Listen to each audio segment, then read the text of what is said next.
Question is, a series LCR circuit is connected to an AC source having voltage E is equal to E naught sin omega t.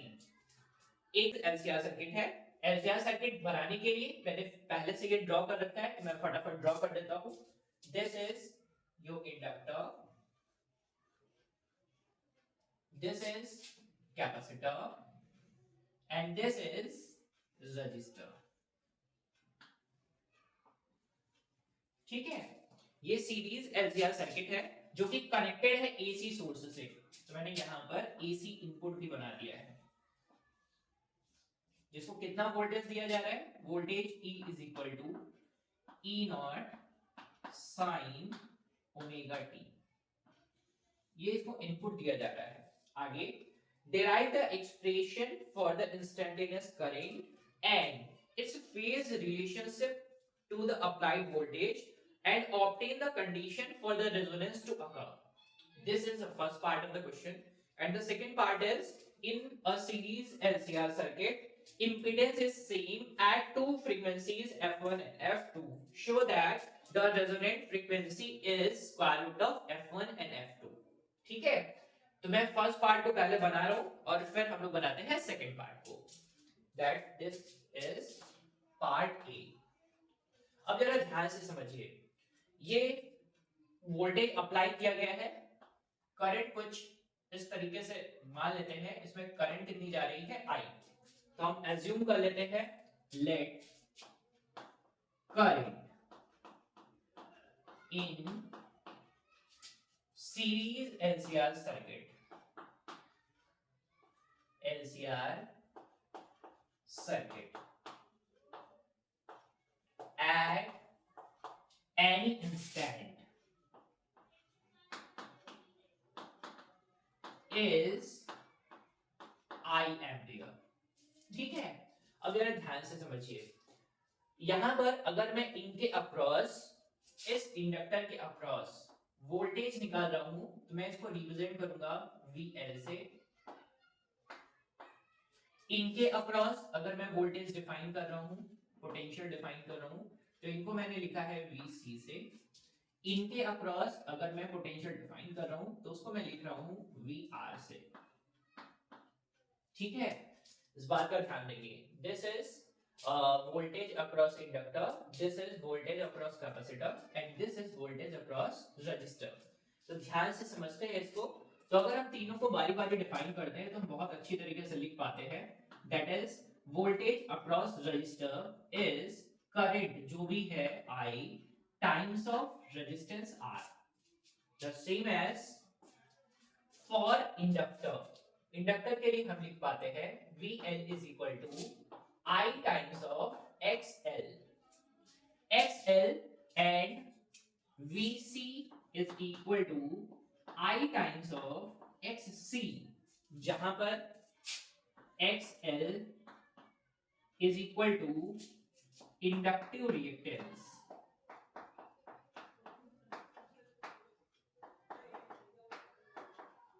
ठीक है, and XC is equal to capacitive reactance.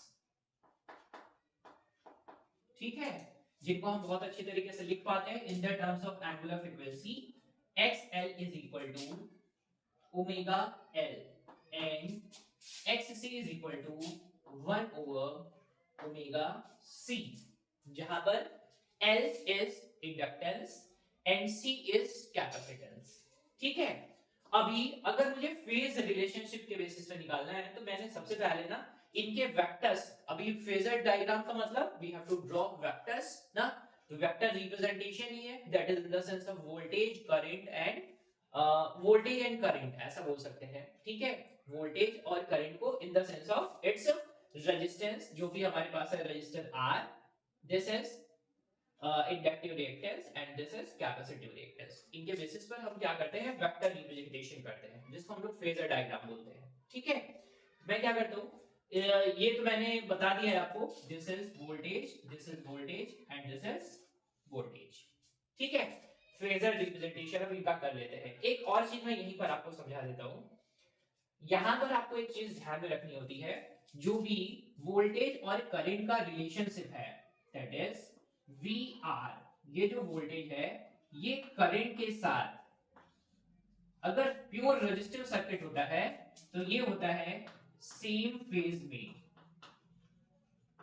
यानी जैसे जैसे voltage चलेगा वैसे वैसे कौन चलेगा, करंट भी चलेगा। ठीक है, जब भी करंट इसमें जा रही होगी रजिस्टर में। ठीक, एक और चीज, अगर ये इंडक्टर के लिए हम बात करें सेम के लिए, तो हम ये अच्छी तरीके से जानते हैं, दिस वोल्टेज यानी VL leads the current, that current is कितना, π/2 लीड करता है। And for capacitor that is VC के लिए ध्यान में रखिएगा, दिस करंट लीड्स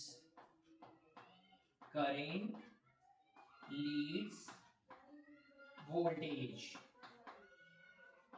बाय π/2। ठीक है, एक और चीज मैं समझा देता हूं, इनको याद करने के लिए मैंने आपको एक शॉर्टकट भी बताया है, दैट इज CRVIL। अगर इंडक्टर के लिए बात करेंगे तो वोल्टेज लीड करेगा, और अगर कैपेसिटर के लिए बात करेंगे तो करंट लीड करेगा। जो पहले आएगा उसी की पहले बात होगी, यहां पर जो पहले आएगा उसी की पहले बात करेंगे। ठीक है, तो ये हो गया है। अभी मैं फेजर डायग्राम इनका बना लेता हूं, तो फेजर डायग्राम मैं बना देता हूं यहां, देखिए फेजर रिप्रेजेंटेशन अब मैं कर रहा हूं।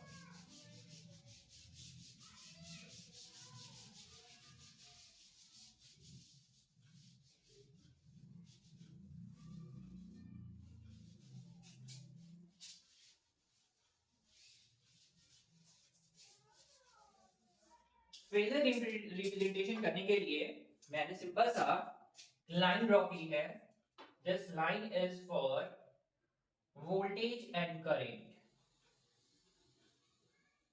ठीक है, ये मैंने x एक्सिस ड्रॉ कर रखी है, and this is your y axis, तो एक्सिस मैंने ड्रॉ कर लिया है। ठीक है, अब ड्रॉ करने के बाद मैंने यहां से ये बोला कि यहां से इसी लाइन पर सेम वोल्टेज भी है, that is VR, and that is current as well ना।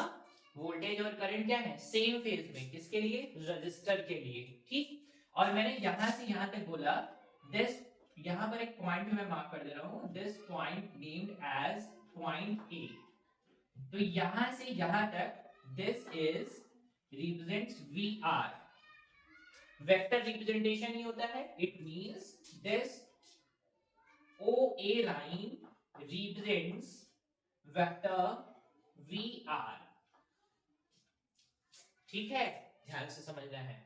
नेक्स्ट आगे चलते हैं, यहां पर अभी इनके लिए, रजिस्टर के लिए क्या रहेगा, वोल्टेज और करंट तो सेम ही लाइन पे है, तो यही सेम लाइन, ये है वोल्टेज के लिए मैंने खींच दी है, और यही लाइन पर करंट भी है। ठीक है, जिनके लिए आपको बहुत अच्छी तरीके से पता होता है दैट फाई इज 0 डिग्री। ठीक है, फाई कितना होता है, 0 डिग्री होता है। फिर हम बात करते हैं दैट इज फॉर इंडक्टर। अगर इंडक्टर के लिए वोल्टेज की बात करते हैं तो वो इस करंट से π/2 क्या करेगा, लीड करेगा। तो मैंने ये लाइन ड्रॉ कर रखी है, दिस रिप्रेजेंट्स VL, और इस पॉइंट को भी मार्क कर दे रहा हूं, इट्स B। इस करंट से π/2 कितना डिग्री, π/2 लीड कर रहा है। कौन लीड कर रहा है, दैट इज वोल्टेज। ठीक है, फिर हम बात करते हैं दैट इज कैपेसिटर के लिए। तो यहां पर ध्यान दीजिए, this is VC, that voltage lags behind the current. कितना लैग्स कर रहा है, π/2। It means we have three vectors, that VR, VL and VC। हमारे पास कितने वेक्टर्स है, 3 वेक्टर्स है, और फेजर रिप्रेजेंटेशन भी यही होता है, that vector representation of that voltage in LCR circuit. ठीक है, तो अभी क्या करते हैं, अभी मुझे क्या करना है, मुझे निकालना है नेट वोल्टेज। और नेट वोल्टेज मुझे कैसे मिलेगा, इनका नेट मुझे निकालना पड़ेगा, नेट वोल्टेज मुझे निकालना पड़ेगा बाय द वेक्टर रूल्स। ठीक, अब यहाँ पर बच्चों देखिए होती है कंडीशन, दो कंडीशन आमतौर पर हम लोग पढ़ते हैं। पहली कंडीशन, कंडीशन 1, तो मैं यहाँ पर मार्क कर रहा हूँ, दैट इज कंडीशन 1। कंडीशन 1 ये होती है जब हमारे ये वोल्टेज VL, VL क्या रहे, दैट इज ग्रेटर रहे VC से। VL किससे बड़ा हो जाए, VC से बड़ा हो जाए, तो हम इसको लिखते हैं that VL is greater than VC. It means what? That is, it is inductive LCR. Circuit LCR तो है, लेकिन वहां पर डोमिनेंट मेंबर कौन है, that is इंडक्टर। ठीक है, कंडीशन 2, कंडीशन 2, कंडीशन 2 क्या है, that VC is greater than VL। अगर ये हो जाए तो इसको हम लोग बोलते हैं that is capacitive LCR.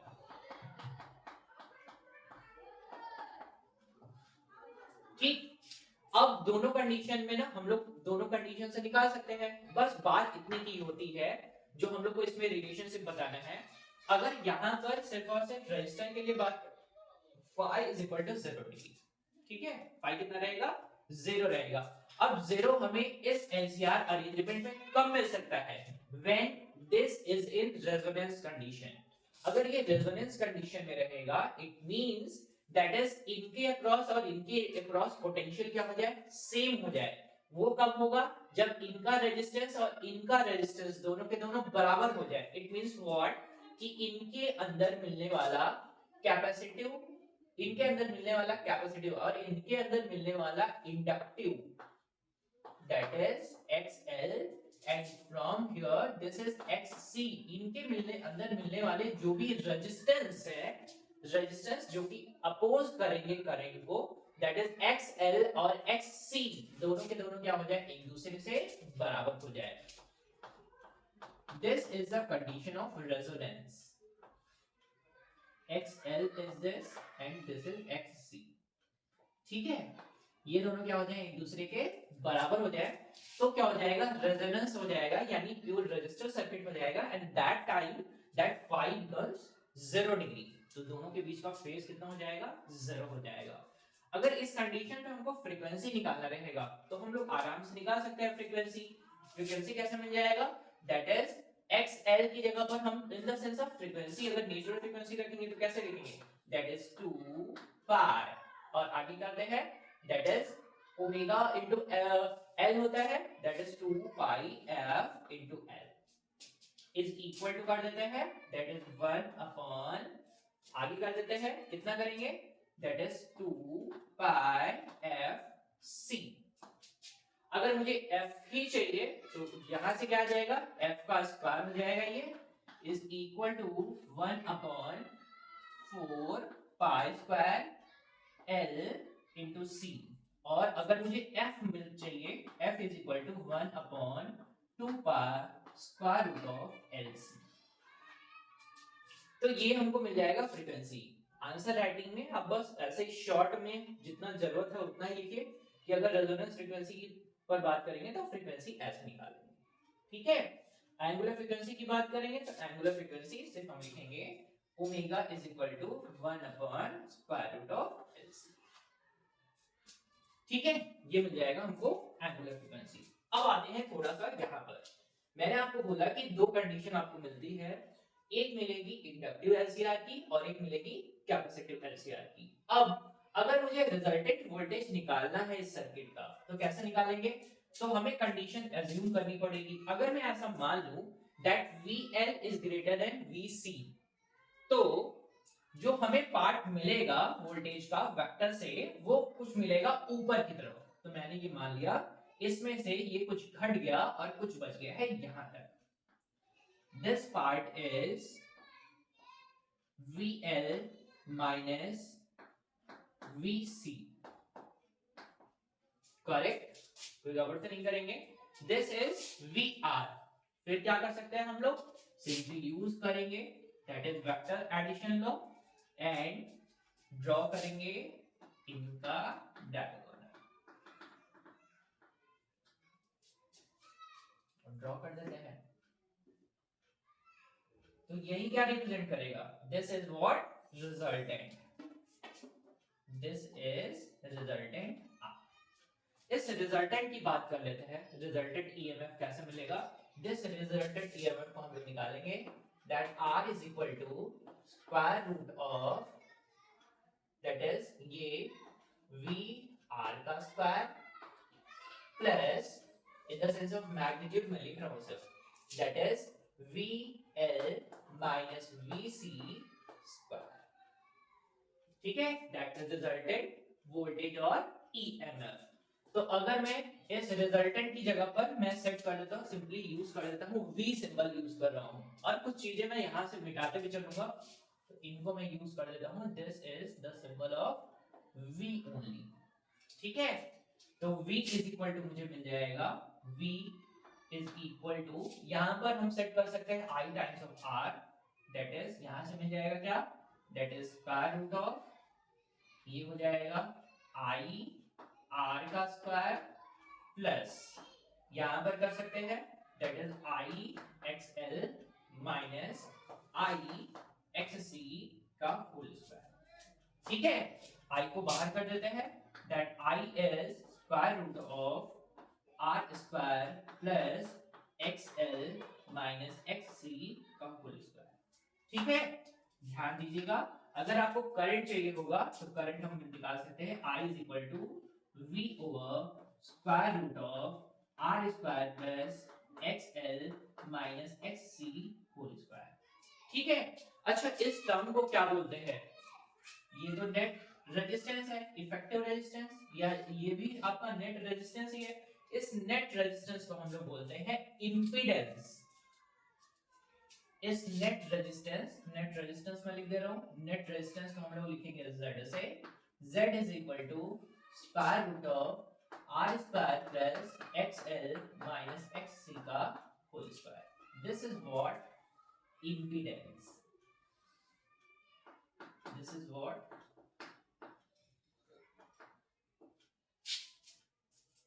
That impedes the current, current को क्या करती है, रोक ही रही है, ठीक है। तो ये आपको मिल जाएगा।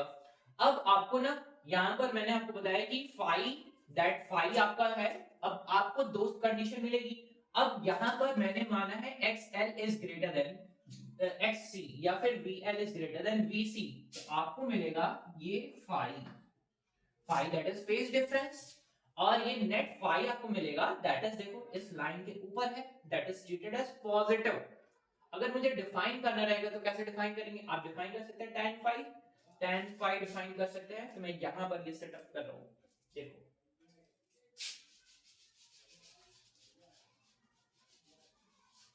दैट इज tan phi कैसे डिफाइन करेंगे बच्चों, tan phi is equal to what, that is आपको अच्छे से तरीके से पता है, that is this is perpendicular over base. तो मैं ऐसे भी लिख सकता हूं, कैसे लिख सकता हूं, XL माइनस XC अपॉन क्या कर सकता हूं R, या फिर लिख सकता हूं VL minus VC over V, ठीक है, this is what tan phi।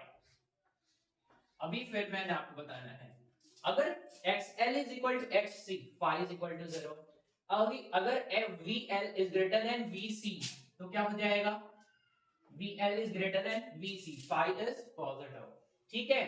अगर उसका उल्टा हो गया तो क्या हो जाएगा, दैट phi कुछ इधर आने लगेगा, तो phi क्या हो जाएगा, नेगेटिव। अब ध्यान दीजिएगा, अगर phi पॉजिटिव होगा तो वोल्टेज लीड करेगा किससे, करंट से, और अगर phi नेगेटिव होगा तो वोल्टेज क्या करेगा, लैग करेगा किससे, दैट इज करंट से, ठीक है। तो this is the solution of first part only. अभी मैं सेकंड पार्ट के बारे में आपको बताता हूं कि मुझे ना इंपिडेंस के बारे में बात करना है कि दो डिफरेंट फ्रीक्वेंसीज पर इंपिडेंस अगर बराबर हो रहे हैं तो वो किस कंडीशन पर हो रहे हैं, ठीक है, जिसके लिए मुझे नेट फ्रीक्वेंसी रिलेशन निकालना है। तो मैं क्या करता हूँ, इसको हटाता हूँ और फिर फटाफट सॉल्व करता हूँ। मैं इसको हटा देता हूँ फटाफट और मैं इस पार्ट को रहने देता हूँ।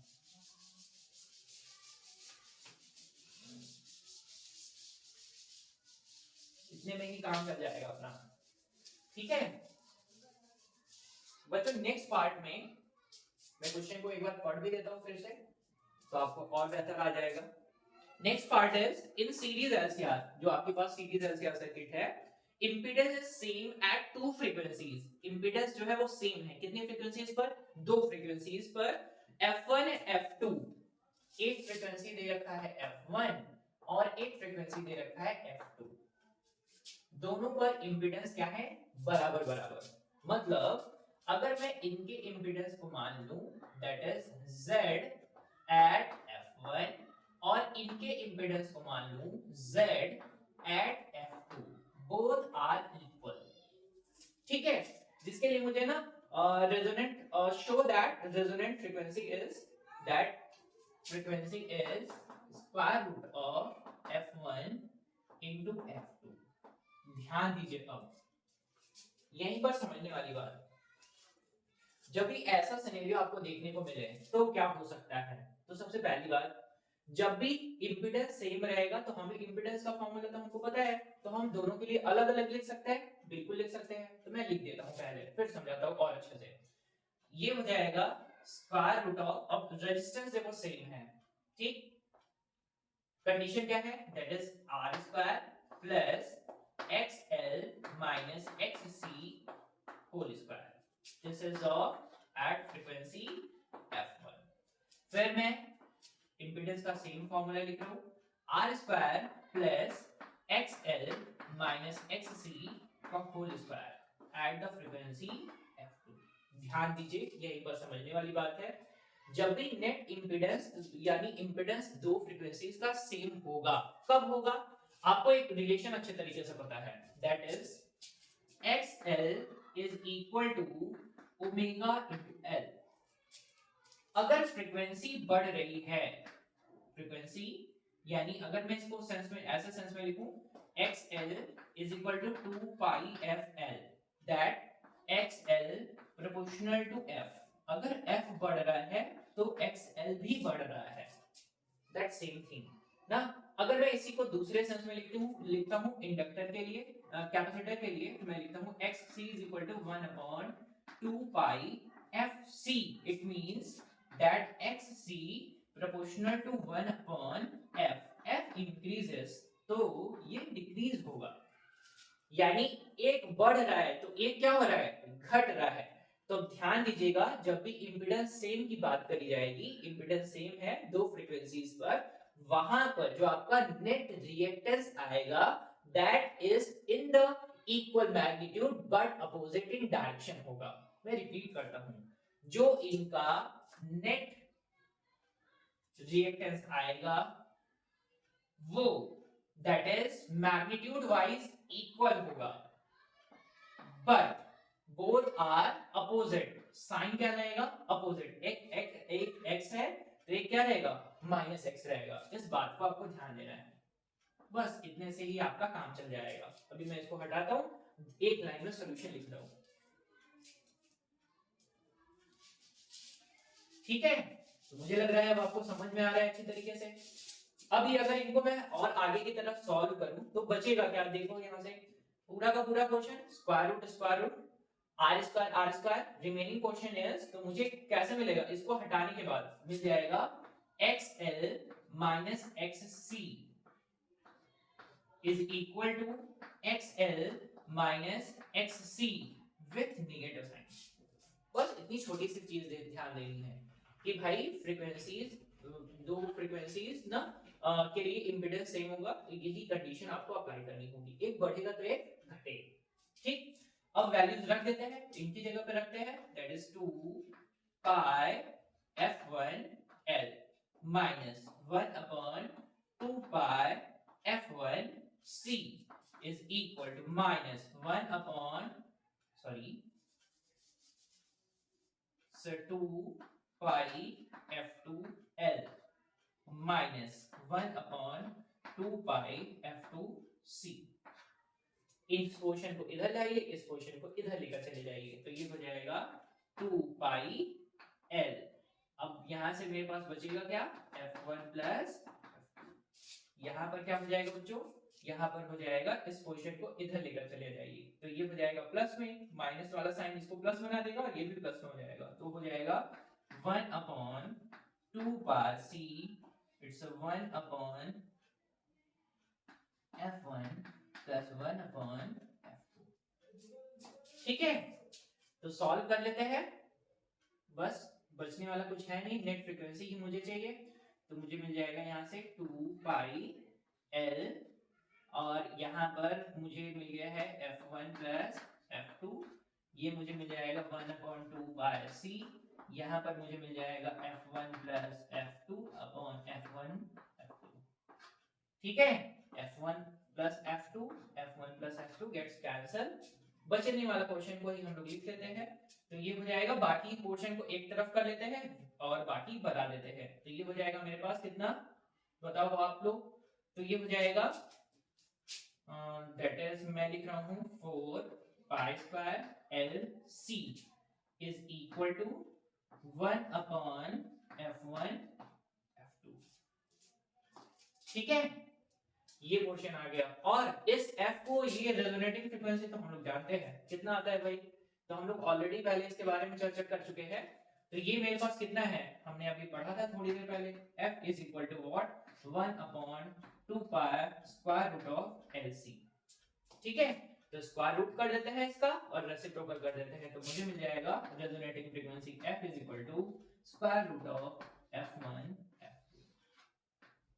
ठीक है, तो ये मैंने नेट सॉल्यूशन बना दिया, overall solution of this question, और ये 5 मार्क्स का क्वेश्चन था, तो थोड़ा सा टाइम टेकिंग था,